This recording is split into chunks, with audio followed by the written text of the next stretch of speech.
Today we're going to do a review of the Motus Studio sneaker leather from Vivobarefoot. Let's decide together if these shoes are worth your money. The reason why I picked up this particular model is in my last video I did a long-term review of the Primus Trail knits, and someone put a comment to say that shoes from the Motus line offer a bit more width and a bit more volume, which got me interested in trying a pair from the Motus line for myself and then forming my own opinion. The first thing I want to take a closer look at is the sole of the Motus Studio leathers.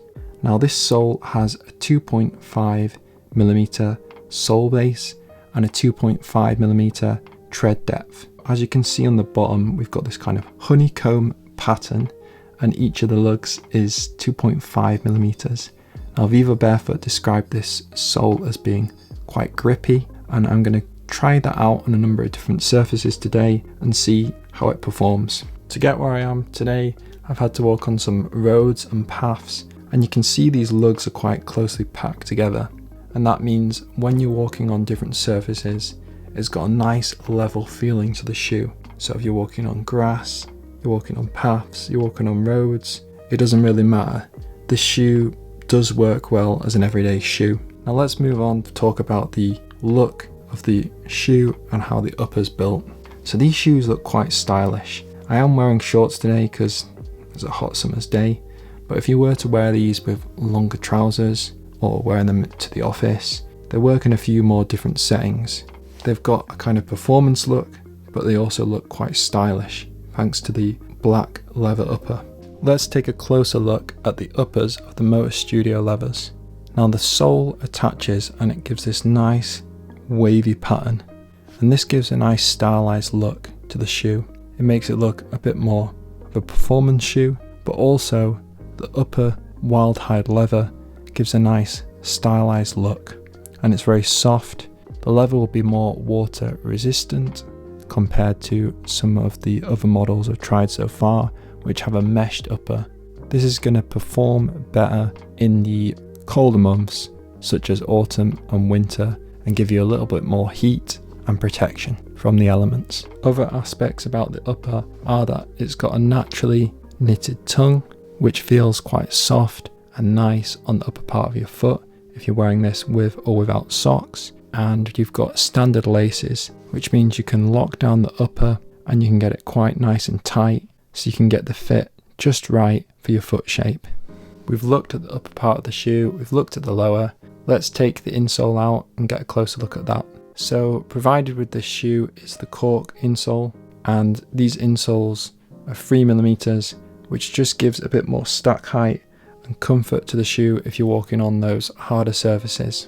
Now this is the first time I've tried out this insole, and it was fine inside the shoe. It didn't slip around and it stayed in place. You can kind of customize these insoles, which I've touched on in my previous videos, and Vivo provide different ones which are suited for different kinds of weather. So you've got a red one which provides a bit more heat when you're wearing these minimal shoes in the colder months, and you've got your standard one. But you can customize this, you can double them up, you can take them out, and that'll give a different ground feel. In terms of the overall fit of these shoes, I found them very comfortable since wearing them from the start. The width is a bit more generous than the other models I've tried from Vivobarefoot, so everything has been perfectly fine, and I'm glad I picked them up and I've enjoyed walking in them today. So before the sun sets and the day kind of ends, the last thing I wanted to test was the grippy sole and really check if that is truly grippy. You've got this kind of different textured pattern on the bottom of the shoe, and I wanted to kind of test that out, going up steeper hills and coming down steeper hills, and see how well it holds up. So I'm just scrambling my way up this hill here that I remembered from the walk, which I thought would be a good test, and also coming down nice and steady and just making sure that this thing grips, which it does. Luckily I didn't end up falling over on camera, and that's made a nice close to the end of my walk. Let's compare the Motus Studio sneaker leather with some of the other Vivobarefoot models that I have. This is more of a relaxed fit, and the width is consistent from the heel to the toes.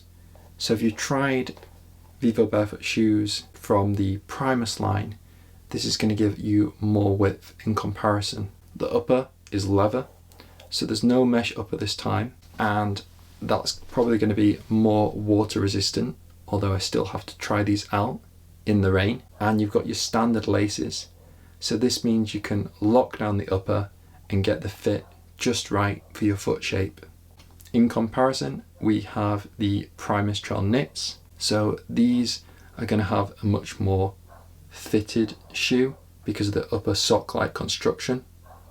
So I recommend using these for more high intense activities, running, sprinting. They do work for walking as well, but they're going to be more of a fitted performance shoe, and they've got more aggressive lugs on the bottom. So I've had these a long time, over a year.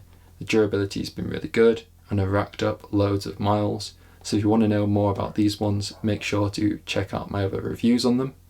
And these are the ones I started with, and this is the Trackadecon Low 2. Now I really like these ones because they've got this stitched sole, and again the durability of these has been excellent.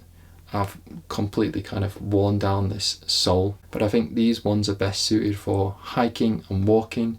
They've got an even higher tongue than the Primus Trail knits. Yeah, this kind of stops a lot of things going into the shoe, and I've really enjoyed wearing these ones. As for the Motus Studio leather, I need a bit more time to kind of wear these and form more of a long-term opinion on them. I need to see how they hold up in the long run and their durability compared to the other two that I've worn, but so far so good. I really like that I've tried these out because they're a bit different to the other two models that I've shown you, and I wouldn't have known that the Motus line is wider. Someone did comment that in my last video, but you've got to try these things out for yourself and then form your own opinion. I hope the video was useful. Thanks for watching.